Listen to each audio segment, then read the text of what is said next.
और सुना भी बहुत सुंदर ही गीत जी की आदरणीय कन्हैया तिवारी जी लिखने छे। बड़ा सुंदर शब्द का रचना और सुना भी यो केहन दिलो प्रेमक दान सगरो केलो बदना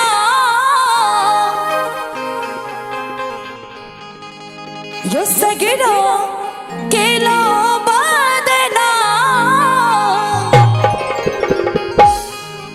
कि आँख नोरे उमड़ाम आही के याद में।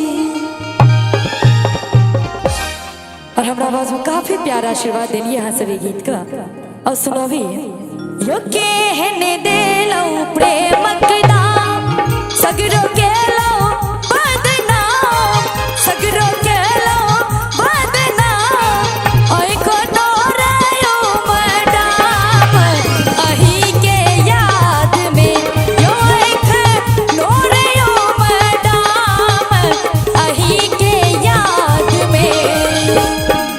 केहन दिलो प्रेमक दाम केहन दिलो प्रेमक दाम सगरो केलो बदनाम सगरो केलो बदनाम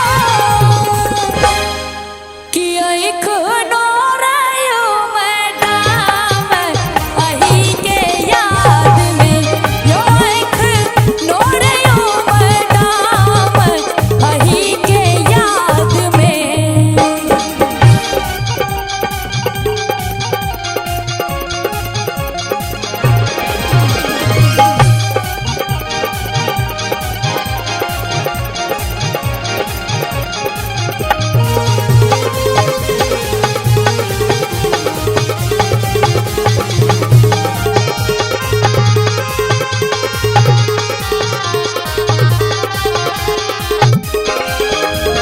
नहीं अच्छी देह कटे का जिंदगी बनल समसा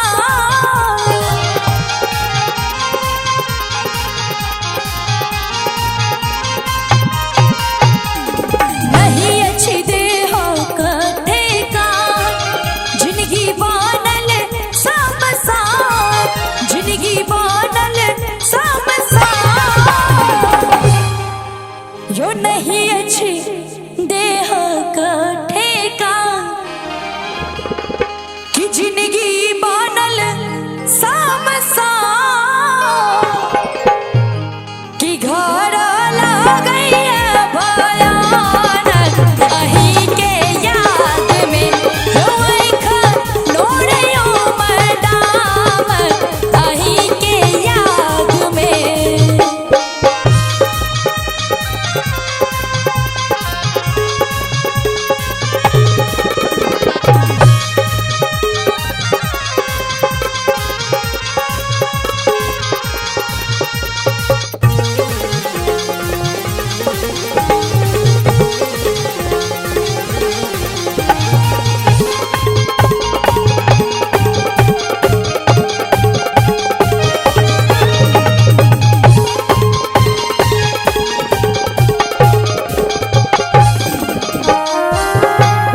नेहक तुड़लो आहा डोर झुकलो सपना पड़े न हो